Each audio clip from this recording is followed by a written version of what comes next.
Welcome. We are talking with Mark and Bobik from Bay Housing Investments. And just so you're in the right place, we are going to be discussing, can retirees do it better than just stocks and bonds? Assessing risks, rewards of adding real estate to your portfolio. All right. So who is Verivest? Verivest is a real estate investment platform designed to bring you trust and transparency to middle market investing. So we are connecting real estate deal sponsors with high net worth investors to shortcut the time to trust.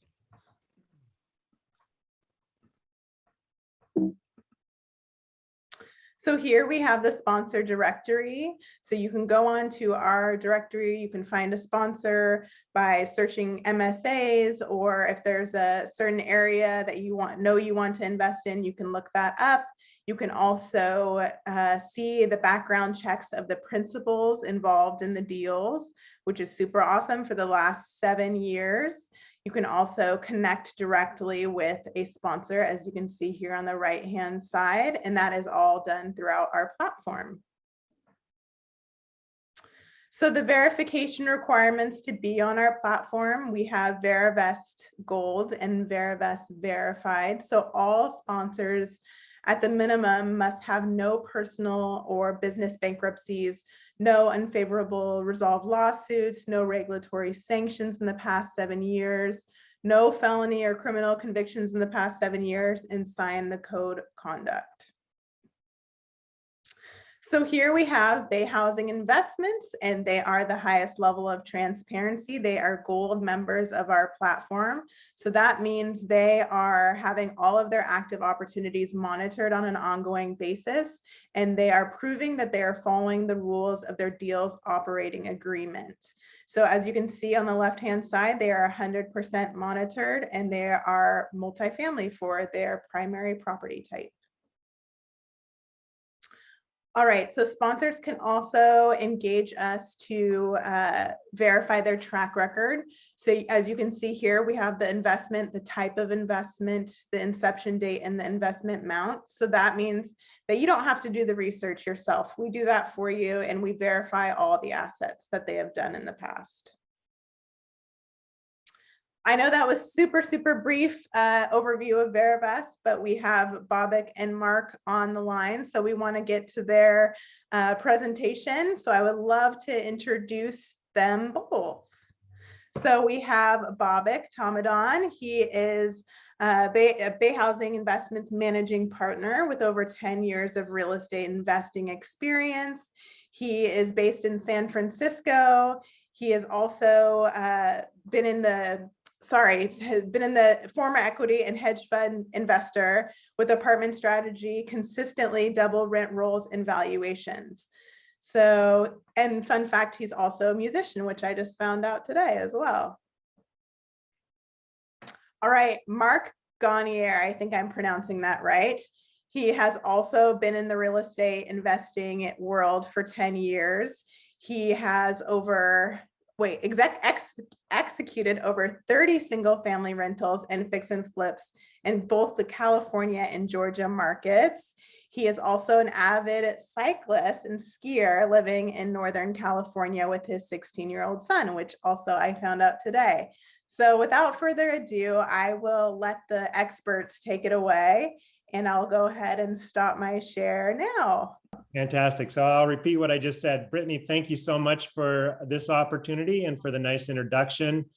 I can tell you that Bobik and I are really excited to have this conversation today. Can retirees do better than just stocks and bonds? And I got to laugh. Bobik actually came up with this title. Admittedly, it's a little bit provocative. Know that we're not going to tell people today to sell their stocks and bonds. In fact, we have stocks and bonds too. But what we really want the audience to think about is whether they can improve upon their all stock and bond portfolio for retirement. And we're going to really focus on retirements because we've set up our business and our fund to really address the needs of people planning for retirement and retiring. So with that said, I'm going to jump into a brief disclaimer. And the disclaimer is that Bay Housing Investments will provide this information for educational purposes only. It should not be construed or relied upon as investment, legal, or tax advice.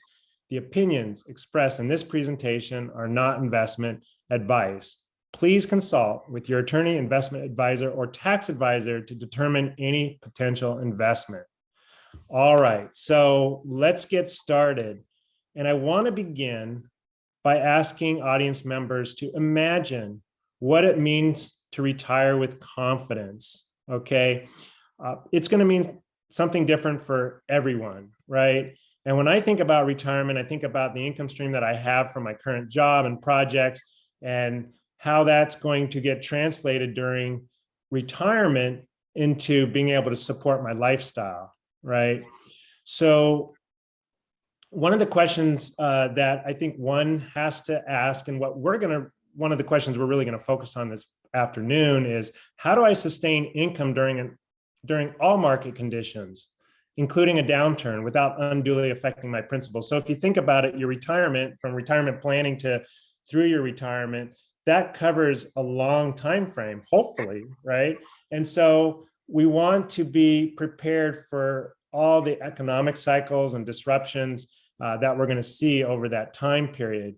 And this reminds me a little bit, going back to early 2000, I was running a very successful tech business, doing quite well, and really putting significant funds into the stock market, right? I was watching companies that were doing really well, putting stocks in these, putting money into stocks at these companies, and everything was going great until the dot-com bust, right?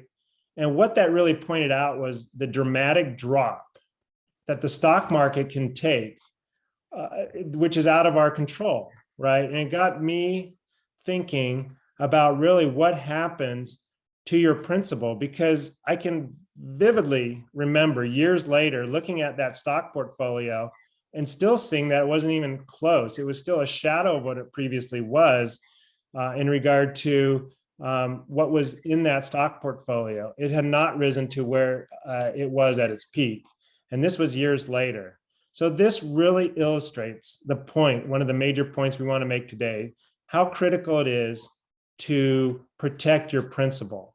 Okay. And now I'm going to shift gears for a moment here and just ask the next question, which is, can adding real estate to a stock bond portfolio help achieve better results?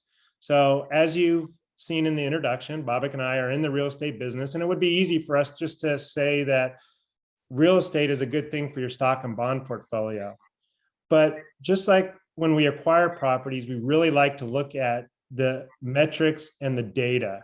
And so we're going to present data today that is going to help show whether it does make sense to add real assets to your portfolio, particularly in light of people planning for retirement or possibly already in retirement, right? So if the answer to that question is yes, then the next question becomes, what types of real estate should I consider adding? So we're going to touch upon that subject in detail. And then lastly, how do I perform due diligence on different real estate options if I decide to go down that path? All right. So this is kind of a summary of what we're going to talk about today. I'm now going to turn it over to Babak, who I think you'll find has a scenario, a narrative that may sound very familiar to you. Yeah, thank you, Mark. We'd like to start off by talking about a typical American retiree's portfolio. The 60/40 stock bond portfolio is probably one of the most advised portfolios, one of the most commonly construed and constructed portfolios in the US. In fact, yesterday I was just looking at a Bloomberg headline that said 60/40 strategy pain, and I guess that was connected to the rise in yields. So it is common enough to actually devote, certain articles are devoted to it in the financial journals. Now, this 60/40 stock bond portfolio is based on the assumption of negative correlation between stocks and bonds. In other words, oh, my laptop is going to die if I don't do this, so allow me for a second. It's based on the assumption of negative correlation between stocks and bonds. In other words, when the stocks are up, bonds may be down. When stocks are down, the bonds may be up, and they kind of balance each other, to put it in very layman's terms. But this assumption doesn't always hold. In other words, there have been periods in stock market history and in investment history where we haven't had this negative correlation. In fact, at times they have moved in tandem in the same direction. So 65 to about 90, 95 is one example where they did move up and down together. And the other issue that comes up is the issue of the high correlation of asset classes during very volatile times. So this was very clear to us during the financial crisis, 2008, that showed that institutions are willing to sell bonds and to sell whatever they had to sell because they were highly leveraged. And because of that, these asset classes ended up being highly correlated during very volatile times. Now, the typical retirement plan basically is a 60-40, it could be a 50-50, there's various kinds and various scenarios, but very often financial advisors tell you that you can start off by withdrawing 4% annually during retirement. And then you can increase that by a rate of inflation. But what they don't very often tell you is what happens during, say, a 3, 5, or 7-year down period where your stocks are underwater. And selling stocks that are underwater, or other assets for that matter, can dangerously shrink a retiree's principal invested and forego significant future profits. We will very briefly look at very clear opportunities so you can create an income stream that is uncorrelated with the stock market. And among these, we'll show here with the data that we have that a privately held income fund based on multifamily real estate can provide some of the best risk-adjusted returns, as well as some of the most consistent income. Now, that doesn't mean that there aren't other ways to do it. There may be many other ways to do it, but this is what we have found based on the data that we're going to present. So on the next slide, we're going to look at various types of income investing. And this is not exhaustive, but I think this is a good list to start off. And many of these you're very familiar with. You may have invested this way first yourselves. Savings accounts, CDs. Treasury is a little bit less common for individual investors, but muni bonds are very often, along with corporate bonds, present in many bond portfolios. And as you see, most of these have a really hard time keeping up with inflation, let alone taking care of your income needs during retirement. And that's a very, very important issue to think about because that 40%, if it's made up greatly of bonds and they do not manage to keep up with inflation or provide an income, then the whole point of it is kind of moot. Dividend stocks do a little bit better, and I think that I could put, in fact, I do have a portfolio of dividend stocks that do better than the 1.3%, but this is average, and we got it from Barron's, so we reflected it the same way. Annuities are a form of income stream that requires a fair bit of commitment, a fair bit of investing before it actually ends up paying. But the range, again, 2 to 3% is relatively low. Now, if you compare that, say, for instance, with our fund here, shameless pitch, we offer 10% annualized and we pay the income on a monthly basis. So it's a very, very different story. Next slide, we're going to look at how real estate can help diversify the stock bond portfolios. So this is just in terms of returns. And as you see, it's a 20-year annualized return by asset class from 99 to 2018. So it does span a fair bit of a fair number of years. And it's a good sort of a period set to look at.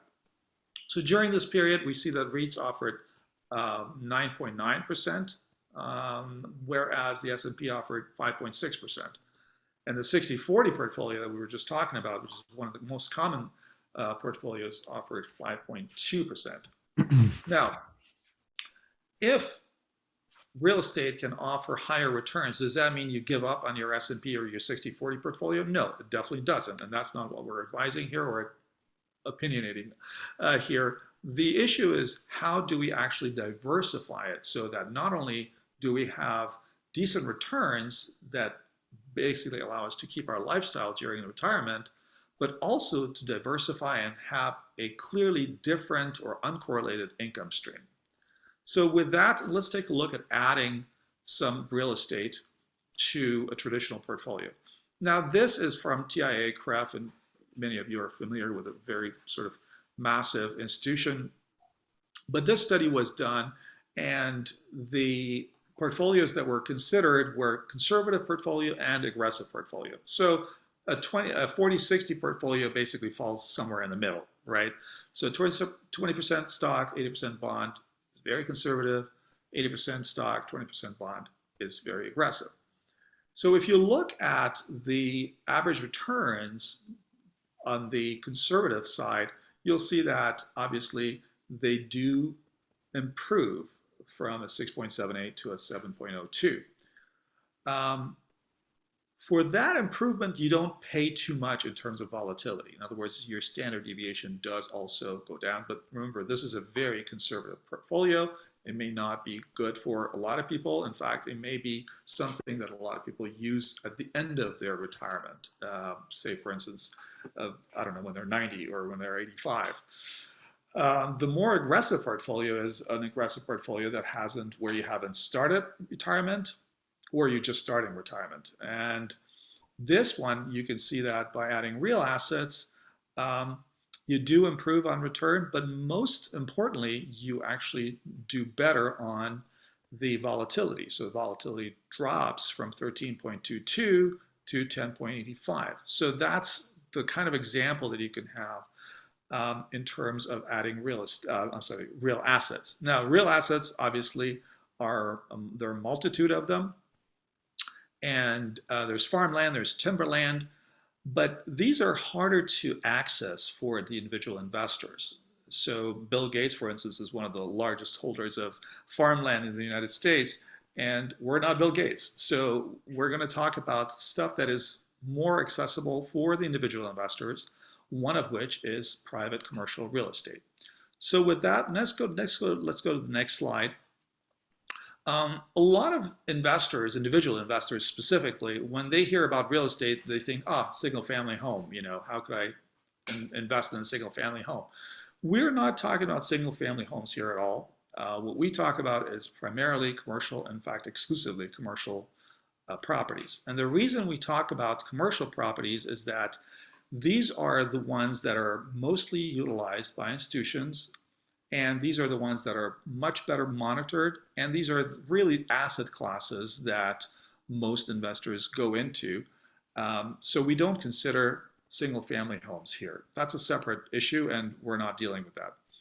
But the point I want to take here by showing you this chart with high asset correlations is that if we were to accept that adding real estate, as we saw in the previous portfolio, adding real estate does improve on your portfolio, both in terms of return and in terms of volatility, well, what type of real estate and what vehicle of real estate is the best?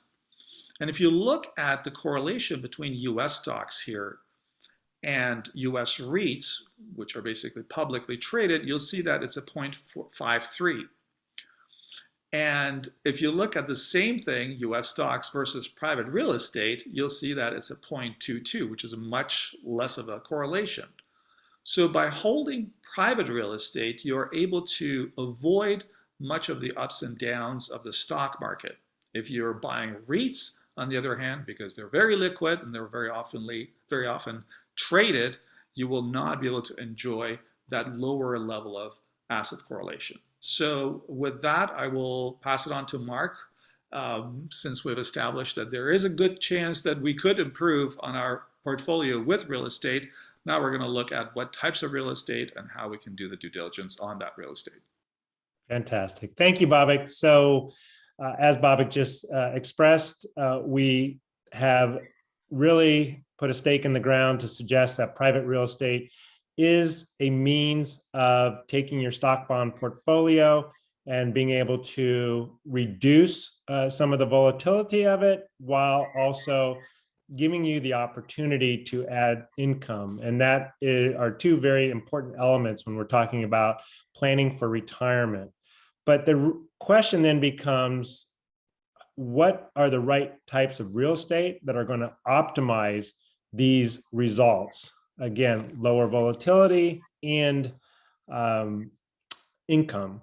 So I'm going to jump into answering that question by talking about factors that one needs to really consider as they consider private real estate investments and how those match up with their retirement goals. And the first topic I want to discuss is operational risks. So if you think about it, it's the sponsors that are going to execute on the strategy of a real estate fund or a syndication. And so you're really counting on them and their competence and their experience and track record. And that's really the first factor that you want to zero in on, right? So we're here in Silicon Valley. The venture capital industry is huge here, and so is the startup world.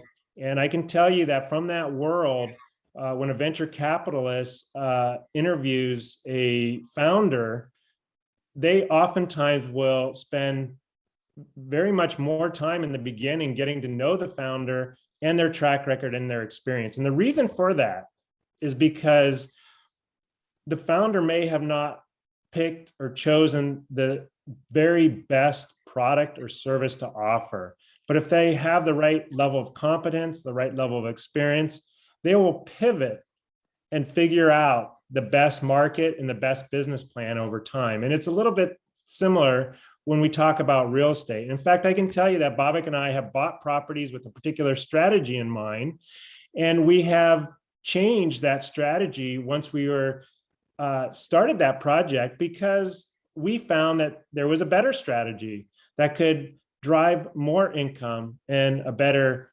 ultimate outcome. So this is really common, and it really comes down to being able to trust these sponsors and trust their integrity and basically trust their competence. So that is something that is probably the first item on the checklist for investors looking at investing in real assets, at least private real estate. And the last point I'd want to make on this bullet point here is that in the past, private real estate investors would have to do the heavy lifting, due diligence on the sponsor. Either that or it would be a leap of faith, right?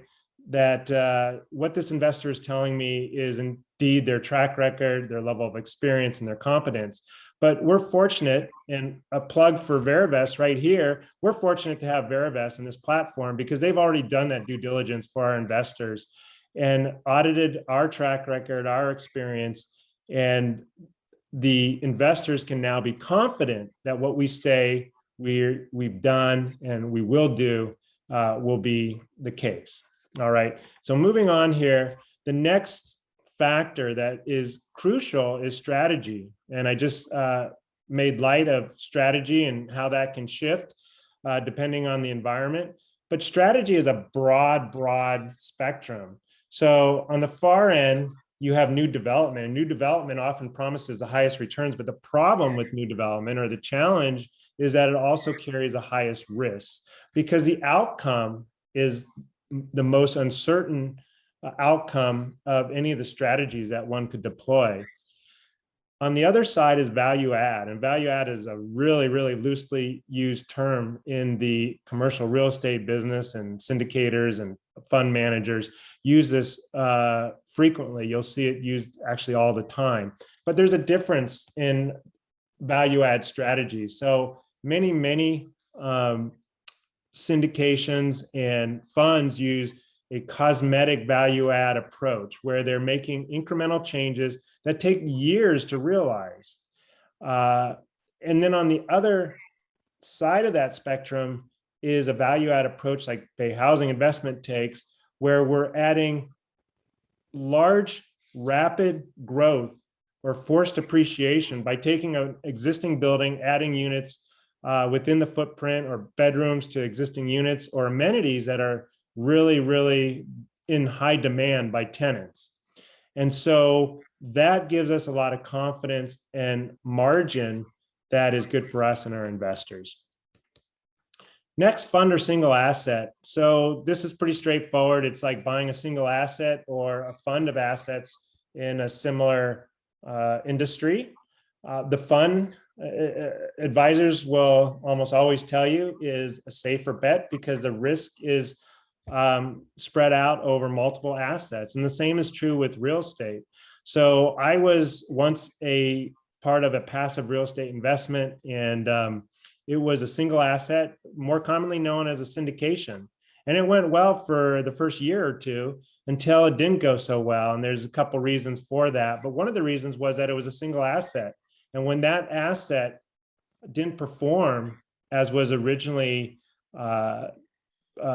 proposed, the investors suffered for that. So we like the fund model. Next thing to consider is next thing to take a look at is long-term considerations. And these are really macro trends. So climate is changing before our eyes. Just some thoughts to be aware of. If your sponsor is in a particular geographic area, is that area susceptible to floods or hurricanes or fires? Again, ideas to be aware of. Demographics is typically describes a lot of things, but in this context, I want to talk about where populations are moving from and populations are moving to. And traditionally, it's been from the north to the south and out to the coast where a lot of job creation is constantly being done. So be aware of these long-term macro trends as you analyze and think about investment opportunities. Talking a little bit further about geography. So geography is typically broken down by the size of the market, primary, secondary, and tertiary. And in general terms, the larger markets provide more safety, which we think is a good thing for retirees. So safety is derived because the markets are more predictable, the outcomes over time are more stable, and they are less volatile, right? But conventional wisdom will tell you that primary markets are more expensive than secondary, and secondary more expensive than tertiary markets. So again, we like primary markets because of the safety that they offer our business as well as our investors. And taking a very rapidly forced appreciation strategy within a primary market, we think is the best of both worlds. So we gain the stability of the primary market, and we're also able to rapidly increase the value of the properties, even over the short term. So this slide is just a quick illustration about major metro markets like Los Angeles, San Francisco, Seattle. You can see that they have very low cap rates. Cap rates are a reflection of safety. And at the bottom of the chart, if you scan down, smaller markets like Cincinnati, Louisville, and Detroit have higher risk, higher cap rate. So again, be very wary of where investments are being done and if it fits your model in terms of the risk profile you're comfortable with. Okay, the next slide is real estate asset classes. So I like this slide because it summarizes the major commercial real estate asset classes, as you can see in the left column. And when we found this study by CBRE, which is a major national commercial real estate broker, it pointed to a lot of things that we thought were true, but this confirmed it. So this study was done over a 25-year horizon, which means it saw multiple economic and real estate cycles, and multifamily came out on top with the highest total return on an annual basis, as well as one of the lowest standard deviations or lowest volatilities. And the reason for it is everybody needs a roof over their head. We always like multifamily because it was less dependent upon the economic cycle. Office, retail, and hotel tend to suffer in downturns, but again, everybody needs a roof over their head. So this is a asset class that we really like and think is, again, safe for investors as well as our own business model. And then lastly, I want to point out the position in the capital stack because there is high correlation between risk and returns, depending on where you are in the capital stack. So debt providers have low risk, but they also have relatively low returns. We like the pref equity position. And the reason for that is it's sandwiched in between the debt and common equity. And the common equity is typically your sponsors and others that are willing to take higher risks. But the interests are lined up because the sponsors are not paid until the pref equity investors are paid and the debt is serviced. So we love that position. It's a happy medium between safety and returns because, again, we are looking for income for both ourselves and for our investors. So with that said, I'm going to turn it back over to Babak, and he is going to wrap things up with some concluding thoughts and a little bit about our fund.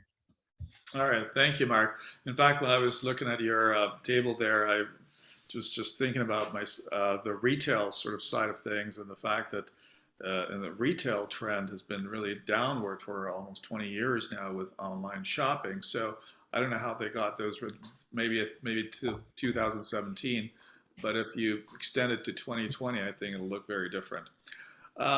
True. Now, we've established this now that there are certain ways in which you can improve on your retirement portfolio.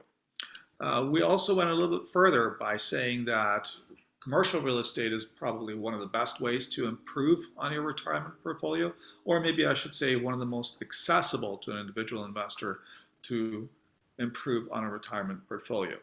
Mark also showed you data that pertains to, number one, the security and safety based on geography, as well as asset class. For instance, multifamily being one of the most stable, if not the most stable asset class.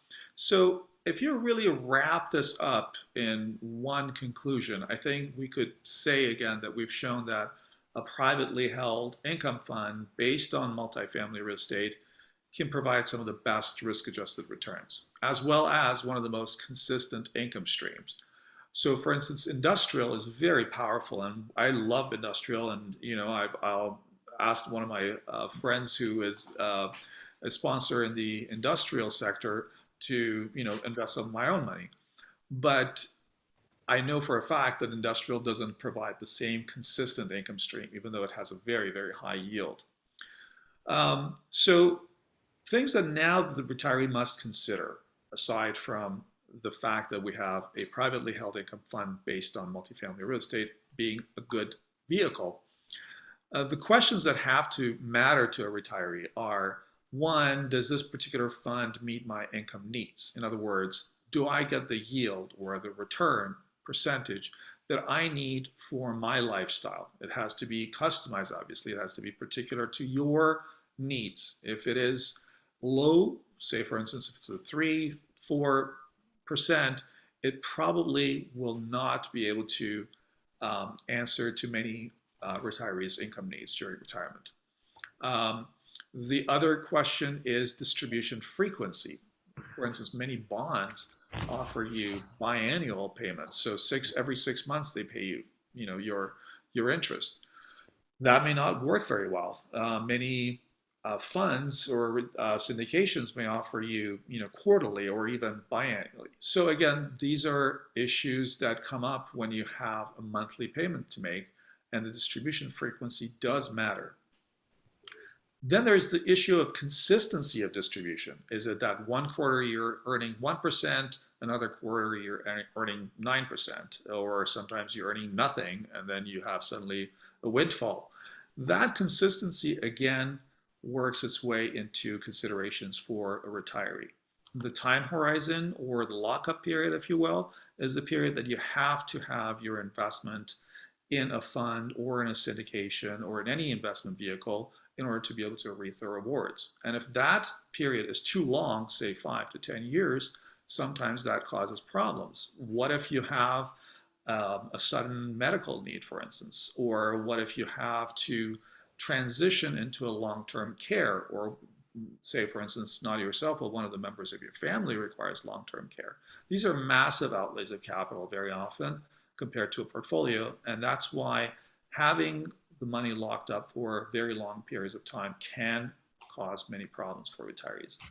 And last but not least, fees. Very often funds are directly affected by fees, as are syndication projects.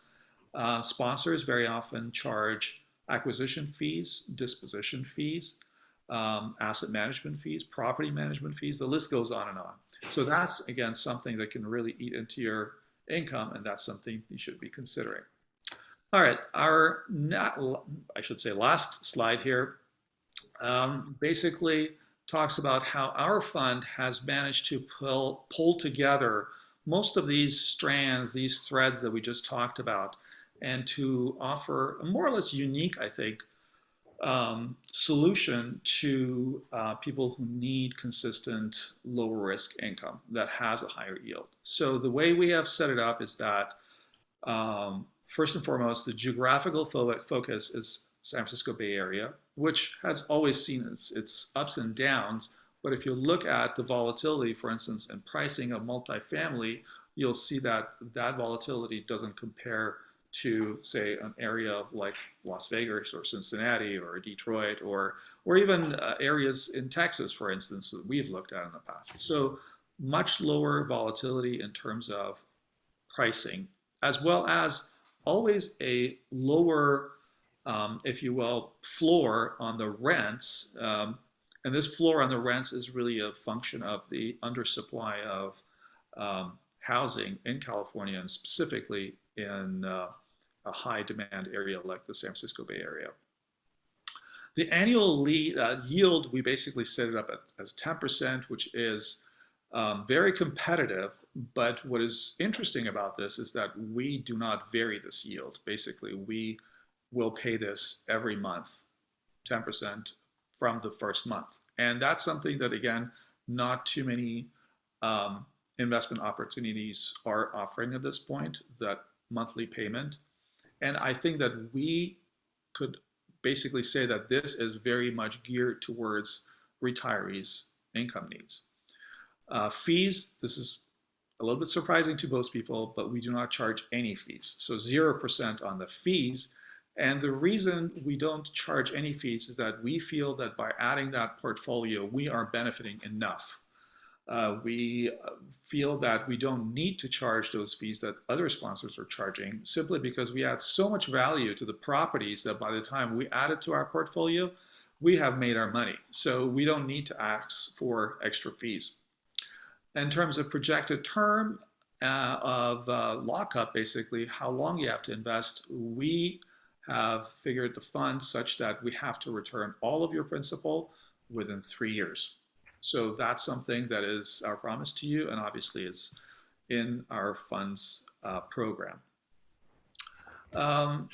Something else that may be somewhat reassuring to everyone is that the investors are paid from cash reserves that we set aside from the outset. So one of the reasons we can pay this 10% very regularly is that the reserves are set aside basically as soon as you put your money in. So that's the difference, maybe again, between us and some of the other investment vehicles that are out there. And I think that brings us more or less to the conclusion here of this webinar. We'd just like to let you know how you can contact us. Mark and I are both very, very gregarious. We like to talk. So if you want to, Brittany can attest to that. And so anytime you feel like you have a question, whether you like to invest or not, it doesn't matter to us. We'll talk to you, and we're very happy to offer the best, opinions that we can, and also let you know as much as you like to know about our investments, the current portfolio that we have in the Bay Area, as well as any questions you may have. And if you're coming to town, or I should say to the area, please hit us up. And either way, let's schedule a call. That's the 510 phone number is my cell number, so there's no intermediaries. You can just ring me up anytime, and we'll talk. And, our email and our website is here as well. Mark, any parting thoughts you have? Nope. I think we've covered it. We tried to keep this short, so we know people are busy. And I think at this point, we really encourage any questions at this moment, but also, as Bhavik just indicated, conversations are really good to get to know us better, understand more about our philosophy. And so we really encourage that. But with that said, I don't know, Brittany, are there any questions coming from the audience? Yes, I would just like to say thank you both for your expertise today. It looks like we have a question from Mark here.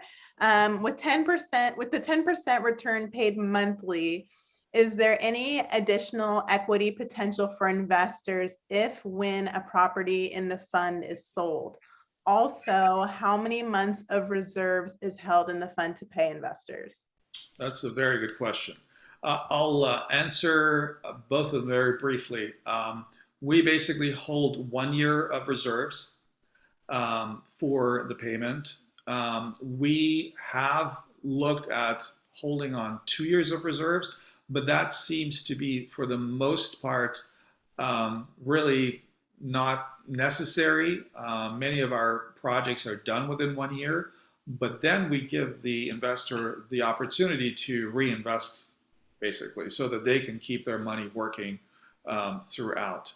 The 3 year maximum that we set ourselves, again, is just something that, say, I don't know, COVID and an asteroid and everything hit at the same time, then we'll probably need 3 years to return your principal.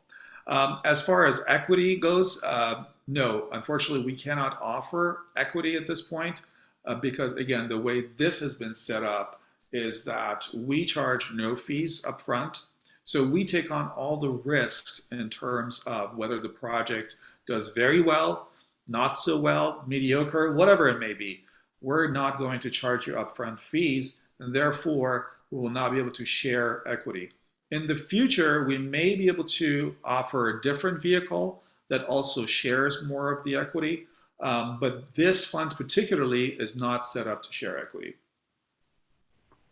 Yeah, I think that pretty much summarizes it. It is a pref equity fund, which by definition means that the return is fixed. And we tried to set it at a rate that, as we've talked about, provides an income that hopefully is useful and beneficial to retirees or people that are just looking for, regular income that you can't get from most other instruments in the market today. So as it's set up, as Bobak just indicated, this is the offer that is being set forth. Okay, it looks like there's another question. Well, a few questions. So is this an open-ended fund, being one? After the initial investment, may an investor add additional capital to the fund? And if so, what is the minimum additional investment? Yeah, I'll take that. So the increments are 25,000. Most of our investors end up coming in, at above 100,000. But again, we're happy to just bring in the investors so that we can have a conversation with them. If they want to invest at a minimum level, that's completely fine. But that will at least get people in the door and also get people to go and look at our properties, look at the portfolio, see how it's operating, get familiar really with ourselves as the sponsors, as well as what we're doing, what our strategy is. So I think that it's probably best to, say it is just basically $25,000. And as far as adding to the initial investment, we can definitely do that. That's not a problem. So they can basically discuss that with us ahead of time. And if they do decide to increase it, by all means, that's definitely a possibility. Great. And then did you answer, is it an open-ended fund? Yeah, it is. It would be, I sometimes sort of think about that. I think Lance is probably the best person to respond to this question because he knows the categories very well. But it is open-ended in that, people can basically continue to invest and doesn't have a NAV that is, sort of fixed. So we could say that it is an open-ended fund as far as I understand it. Yeah, for the foreseeable future. Thank you again, Bobak and Mark, for your expertise today. I really appreciate you guys, and everyone have a good afternoon, evening.